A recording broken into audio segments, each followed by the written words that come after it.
নতুন টপিক ভারতের ভূপ্রকৃতি এই নিয়ে আলোচনা করব।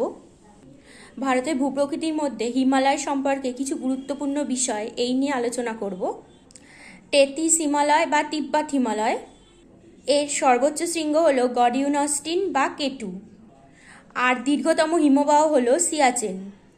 এবার হচ্ছে হিমাদ্রি বা গ্রেট হিমালয়, এর মধ্যে মাউন্ট এভারেস্ট, কেদারনাথ, নন্দা দেবী, কাঞ্চনজঙ্ঘা প্রভৃতি অবস্থিত। এবার হচ্ছে হিমাচল হিমালয়, এর মধ্যে প্রধান পর্বতগুলি হলো পর্বত শৃঙ্গগুলি পীরপাঞ্জাল, ধরলিধর আর মুসৌরি ইত্যাদি। এবার হচ্ছে অবহিমালয় বা শিবালিক, এখানে দুন উপত্যকা দেখা যায় যেমন দেরাদুন, কোটা ইত্যাদি। এবার হচ্ছে আঞ্চলিক হিমালয়, তার মধ্যে প্রথম হচ্ছে আসাম হিমালয়। এই আসাম হিমালয়ের যে অংশ তিস্তা ও দিহাং নদীর মাঝখানে অবস্থিত তাকে আসাম হিমালয় বলা হয়।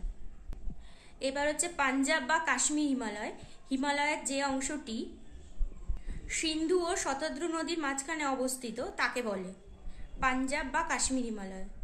এবার হচ্ছে কুমায়ুন হিমালয়ের যে অংশটা শতদ্রু ও কালী নদীর মাঝখানে অবস্থিত তাকে কুমায়ুন হিমালয় বলে।